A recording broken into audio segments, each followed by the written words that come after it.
Hey! So this is Striker. Striker.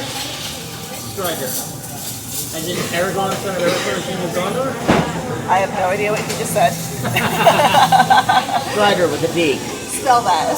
S-C-R-I-D-E-R. Strider. Yes. Okay. Sorry. That's okay. But I do sort of know you from Facebook. Yes. I saw him post on Facebook, and I just ran into him at Mountain Crossings. I was running in to get some more fuel, and he was in there. He just got off the AT, and he has done 1,500 miles on the AT previously, and now he is thru-hiking. And he was getting off to take a zero, but he hadn't booked anything anywhere, so he's going to be staying the night or two with me. Yay! Alrighty. And so we're grabbing some food, and then we're going to do some resupply. Get some gear. And I get some more gear, and we're in Cleveland right now. And so, yeah, I'll let him tell a bit more of the story when we're not, in a restaurant and eating. Hey, how you doing? We're at the grocery store. Yep. We got our resupply going on here. Some of this is for me, for the camper as well. And we're waiting on the deli who ordered some meat. Hard salami. Some what? Hard salami. Salami. Hard salami. So, alright, so we're going to do this, and then we're going to go to the outfitters to get some gear. And then I'm going to have him sit down and tell you his story. Because he's got a good one. Yeah. We all do. Resupply. Still does the job. Or not resupply. Gear change out. Yeah. What's the name of the store? Where are we? Smoky Mountain Trader in Cleveland, Georgia. Smoky Mountain Trader in Cleveland, Georgia. We're 19 miles off trail. But if you're going into Helen or Cleveland for a zero, there's this wonderful outfitters here that I just found out about today. And I've been like 5 minutes from this place the whole time.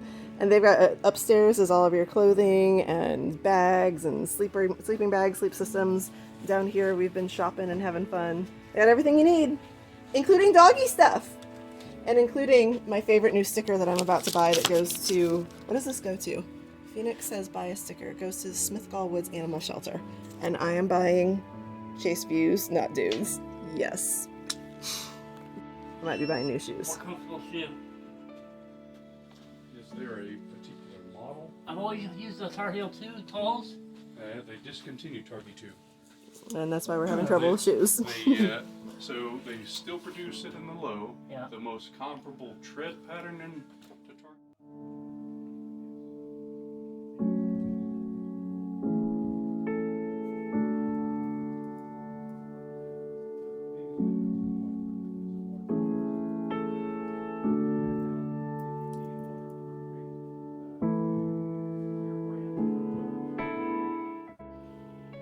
Hello. Hello. So it's the next day, and Strider, not Striker like I thought it was, stayed with me in the RV last night and got a good night's sleep. I had to run some errands today. Hey, I have a sponsor. That's pretty cool.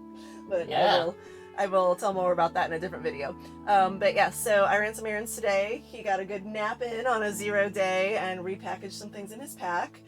We bought some more gear for him yesterday. He got new shoes, so that'll be good on his feet. Gave his knee a rest because he tweaked it coming down Blood Mountain. And then we are going to head back over to Mountain Crossings where I picked him up yesterday here in just a little bit. He'll get back on trail, not go real far, but camp tonight and then be back on the AT tomorrow for getting some more mileage in. So very cool. So I'm going to have him tell his story, and hopefully we'll be able to share and inspire some more people with his story and the things that he's been through, and his purpose for getting on the AT and what he hopes to accomplish. And then I'll record him taking off at Mountain Crossings. So here we go. So Strider, tell us a little bit about your, what happened in your life in the past, 'cause, I know this whole story, of course, and how you got involved in hiking. I was, for various reasons, I wound up on the streets when I was young. I was living in San Francisco, first in Boston and then San Francisco, on the streets. By on the streets, you literally mean homeless. I literally mean living homeless on the streets. I camped in Golden Gate Park across from where the buffalo were for about a year and a half until the park department moved me out. I always preferred camping away from the downtown city streets. I never wanted to be the guy living on your corner. But I spent, from the time I was 18 to the time I was 25, I was living homeless. In San Francisco, I managed to get into a housing program when I was 25. And so I was housed from the time I was 25 to 30, but I had a drug problem. I was smoking crystal meth, which isn't good for you. So when I was 30, I decided one day randomly that I wanted to go to Hawaii, and I found that it was fairly cheap to do. I was able to get a one-way ticket from San Francisco to Hawaii for $175, and I got into a clean and sober house in Hawaii. So you got into a clean and sober house in Hawaii. Yep. Just randomly decided I want to go to Hawaii, and you found the place to stay was actually a clean and sober house. So you made an intentional decision to get clean and sober by living there as well. Exactly. I've not been clean since. And how long ago was that? 2000. I was 30, so I'm 42 now. 12 years. 12 years. It'll be 13 years. July awesome. 1st. Congratulations, that is awesome. Yep. So did you begin hiking in Hawaii? No, I was in Hawaii. I was over 450 pounds. That's insane. I literally couldn't. I literally would walk 50 feet and sit on a fire hydrant. Wow. It was after I came back to the mainland. I saw a video. I think it was National Geographic, but I'm not sure. I've never been able to find it again, about the Appalachian Trail. It showed a European woman walking part of the trail and mentioned trail magic. I don't think it mentioned trail names, but anyway, I came back to the mainland and stayed with my mom for a while. And where was that? My mom lives in Vermont. Vermont, so near the Appalachian Trail. Yes, near the Appalachian Trail in Vermont. And I decided I wanted to do something different. I wanted to hike. I wanted to go, and so I started walking. At first it was just 100 yards up my mom's road and back down to my mom's house a couple times a day, and I eventually pushed it further. In 2012, I got on trail in Duncannon, Pennsylvania, and I hiked into New York from Duncannon, Pennsylvania up into New York.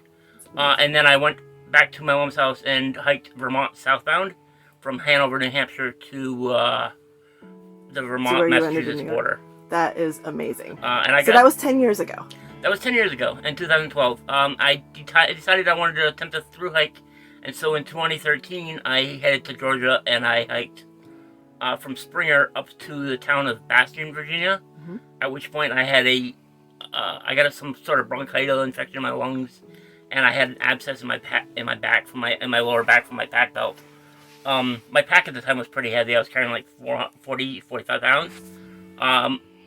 So after that, I got off, went back up to Vermont to heal from the abscess, from the injury, and then I went up to Maine and I hiked into the 100-mile wilderness, fell on some rocks, hurt my wrist, got off the trail again. I bummed around for the summer, and then I went to Harper's Ferry and I hiked south into Shenandoah, and I was in Shenandoah in 2013 when the government shutdown thing happened, and I got kicked out. A lot of southbound thru-hikers were doing all sorts of cool guerrilla stuff, but I got kicked out. And I decided to go back to Hawaii. I spent 9 months on the Big Island. Then I came back to the mainland. I got back on trail, and I hiked in 2014 and in 2015. Never really did any long sections, just little sections, and hanging out with Miss Janet, with some of the other partiers. So you've made good friends in the thru-hiking community over the years. I have made a few pretty good friends. Yeah. So what made you decide to do a thru-hike this year now? Over COVID, I put on weight. I was back up to almost 450 pounds again. Just sitting in my room doing nothing, playing video games. And then last spring, my mom conned me into coming and helping her move wood. She had about 7 or 8 cord of wood. Her husband, my stepfather, split it and cut it and split it and stacked it, and then I just loaded it into a cart and moved it into the front yard and restacked it. At first, I was able to move, like, I'd move a load and stop and huff and puff, move an arm load, 2 log, huff and puff for 5 minutes. But by the end of the load, when I finally finished loading all that wood, I was just moving massive arm loads at a time. It was super easy, and I dropped 100 pounds. Wow. So I Just decided... by moving wood. Just moving wood back and forth. So that made you decide to start hiking again to lose the weight. Right. I mean, I got into a shape where I was physically able to hike again. And then as soon as I was physically able to, I wanted to get back on the Appalachian Trail. That's awesome. I love the community. I love the trail. Right. I mean, it's hard. It's brutally hard, but it's... So your goal is to inspire overweight people that all shapes and sizes can get out here, put one foot in front of the other, and reach your destination. Yeah. Make your dreams come true. Some of the trails are harder. I mean, somebody on Facebook tried to tell me that fat people couldn't do this, and That's so sad.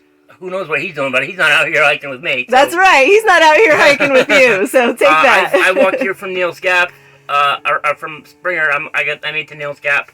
I'll be pushing out, heading to Hiawassee is my next goal. It's about 30 miles, which, I've already done 30, so I can do another 30. I love something you said yesterday, too, is like, you don't care how long it takes you. No, it's not a race. You just want to get there. Katahdin closes October 15-ish. As long as I make it there before then, and if I don't make it there before then, I can just do a flip-flop. I can jump forward and come back south. I mean, I'd rather not do that. I'd like to finish at Katahdin. But you're going slow and easy to try to prevent injury. Like you took the 0 today because you tweaked your knee. You're not pushing it. To stay healthy. And you said you've already had to cinch in your waist belt. Yeah, my waist belt. I've had to cinch it when I first started.